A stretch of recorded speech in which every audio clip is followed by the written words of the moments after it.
Phoenix Squadron, form up and focus fire. Welcome back, everyone, to the AZ Swoo channel. We did pick out a name. We went with Phoenix Swoo, and Nate and Ryan here.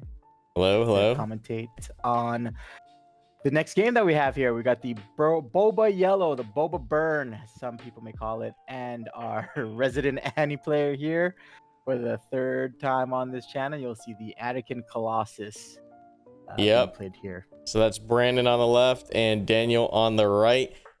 This is the same Boba Burn, I think, from last episode. Exact same kind. Still, Brandon trying to figure out how he can make it work post TDR ban. Going into this matchup, it's a little shaky. I think definitely after the TDR ban until we see those red-yellow lists refined and retuned again. I think it's going to be a tough transition here, a tough little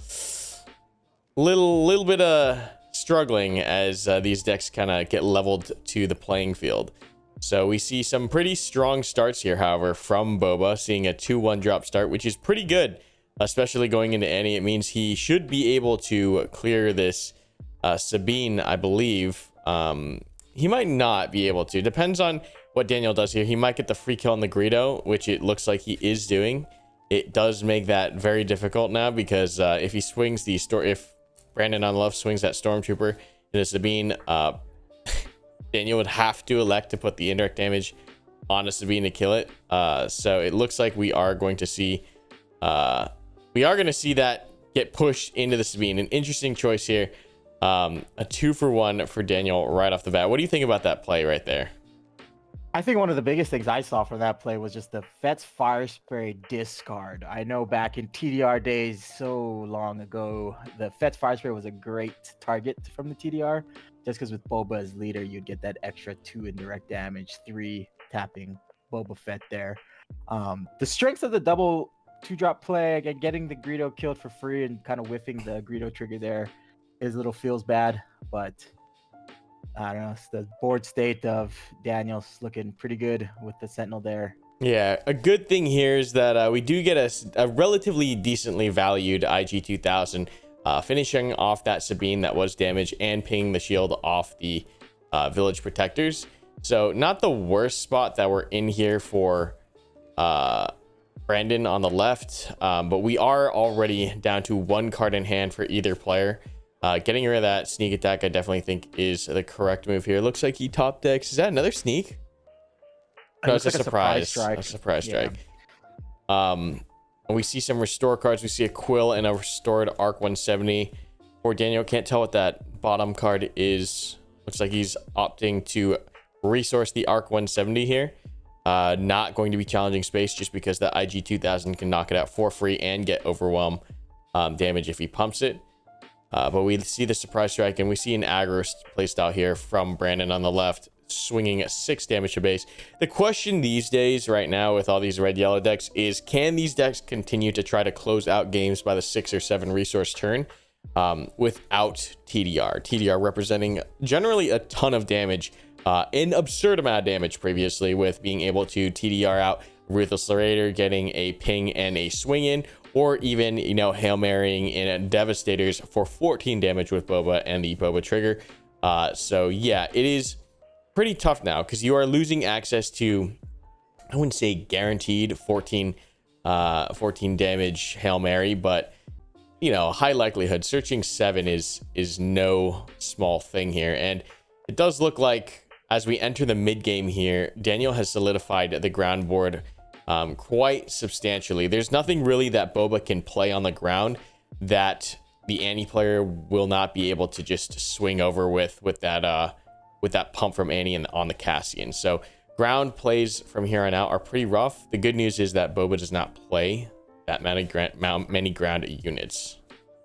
I'm pretty impressed though with the damage on the Colossus base here. So anyone who sat across the Boba Burn, you don't want to put it on your units, but also you don't want to take on base. So, with the board state that the Boba player has here, it's interesting that, or just great that he's able to still get 13 on base there. So, yeah, still getting some decent value plays here.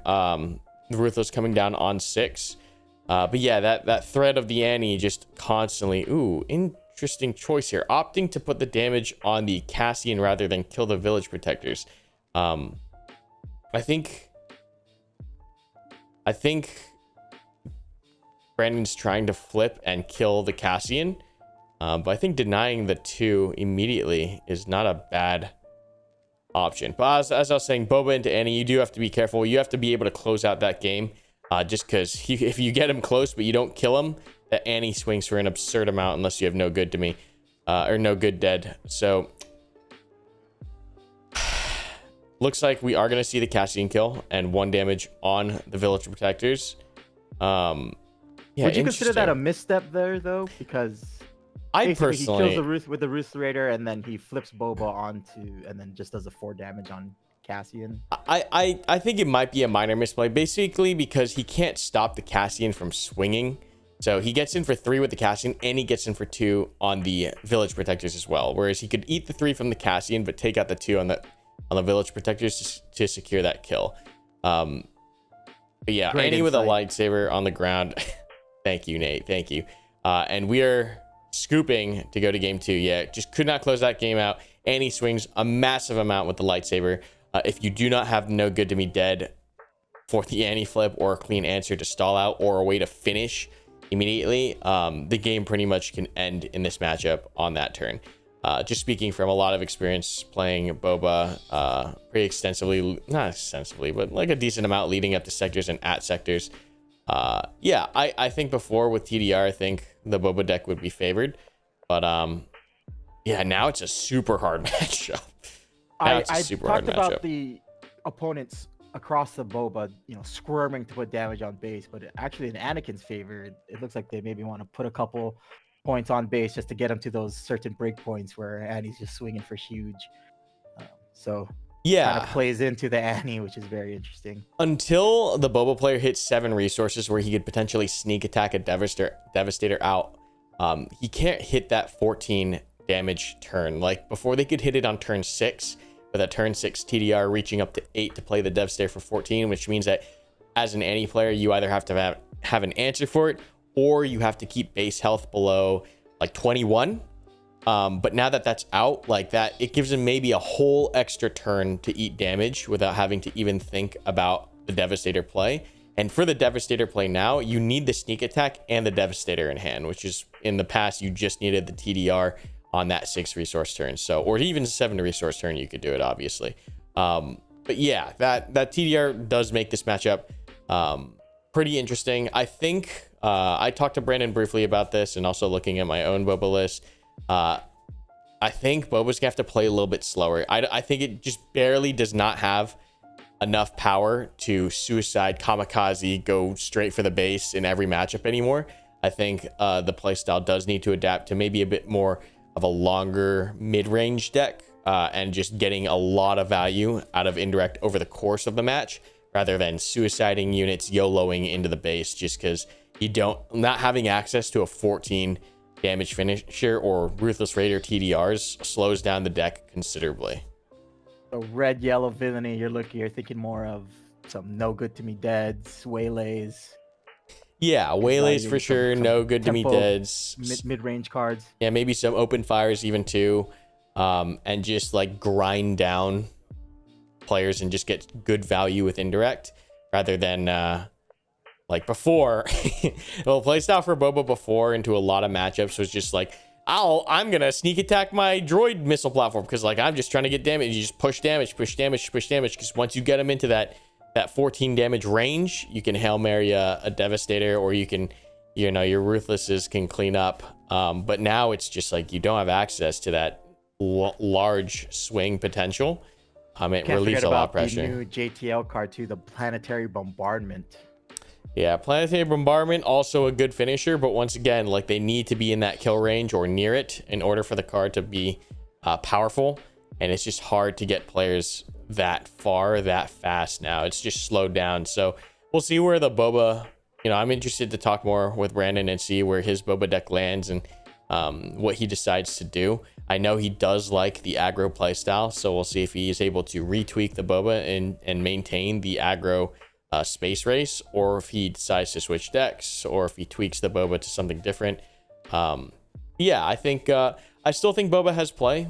I think Boba is very strong. Just being mentally taxing. I think that's one of the biggest things about Boba is it's throwing a skill check every single time he puts indirect damage on the board, an extra skill check every single turn.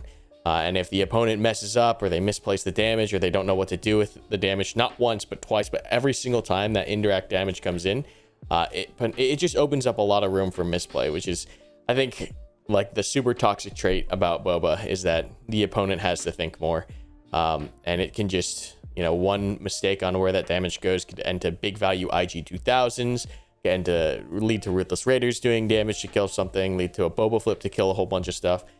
So it just makes your opponent have to really, really think. We see an Allegiant General Pride, brilliant turn 1 here out of Boba. Yeah, pretty much we love to see this in this matchup just because the Annie does not usually have an answer, and it does not look like there will be an answer on the ground here. And that means that Pride will be doing 5 damage here. We did see a mulligan there, and in game 1, we did see the 2 turn 1 plays here. What are you favoring, I guess, in this matchup or just in general? 2 turn 1 resource plays or a General Pride seems like tier 1 with initiative. Yeah, General Pride pretty much is always going to be the go-to with initiative. Yoda comes down. That is going to be a small problem if we can't get over it here. There is like even the consideration to surprise strike the Pride into the Yoda, just because Yoda is going to be restoring multiple times, and like for Annie, you have to kill the units before he can pump the units. That's where Annie gets all the value. We are seeing a gorilla soldier here come out. But to answer your question for the mulligan, I think the first mulligan for this second round was based on the fact that I think he drew a Fire Spray and he drew a Ruthless Raider, and I think I even saw a Devastator, so it's just too top heavy. But mulliganing, like, I think you can make 2 1-drops work as well. And yeah, we see the claim here from Annie really wanting to use Yoda to get that Pride off the board, or just to deny the initiative from Brandon on the left here. Also enables the Force Choke. It does also enable the force throw. Yeah. So yeah, Daniel really playing this properly. Yep, using that pump to get rid of the Pride, and he gets that restore, so he won't take damage on the base. Definitely the right play here. That restore 1 on the arc is not worth, stopping 5 damage from the Pride. So they did call out that the Yoda heal and the Annie pump will cancel each other out. Mm-hmm. Brandon here has a decent answer into this board. We see a P38 come out. He does opt to ping the Arc 170. I think he plans to take out Yoda with the gorilla, but we'll see if Daniel can play something to jam up the ground. Maybe it's a Kanan. That's also a big body. And Boba players, we hate seeing that 5 health because it can all get soaked in there. We'll see if Brandon decides to finish the Yoda, which I think is the play before he gets another restore in. You're trying to stop all the heal possible with this deck.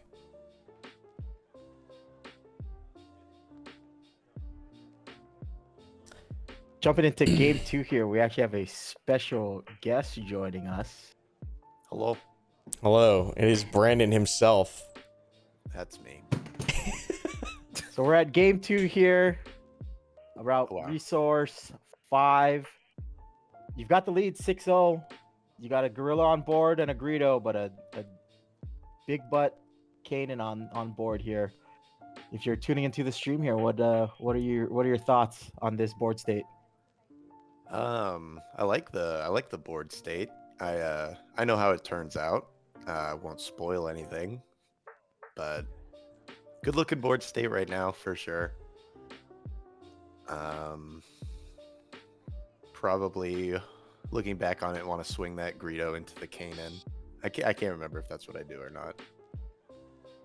Yeah, what are your answers for the Kanan here at 5 health?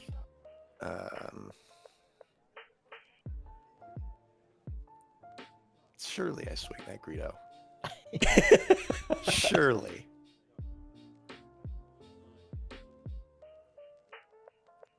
Yeah, I mill the Devi. There it is. I mill the Devi off the Kanan swing. That feels bad.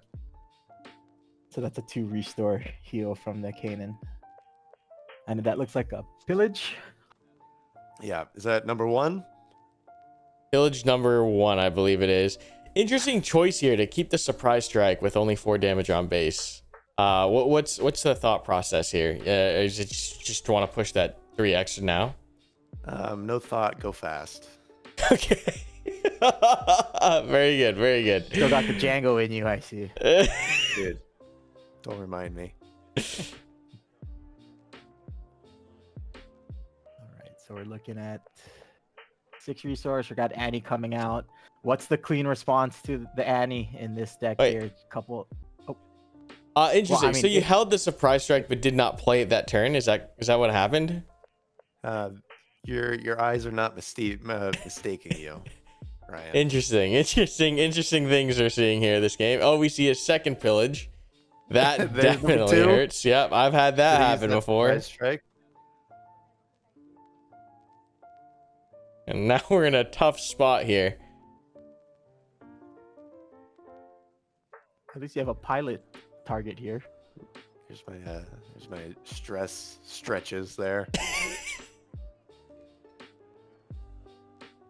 Yeah, so with no cards in hand, we're just gonna have to go to maybe a seasoned Boba player. Played him at the Denver PQ. Ryan, what are your answers for an Anakin flip with Boba? On against Boba, like the only real answer you had previously was the no good and just racing, and that worked with TDR in the past.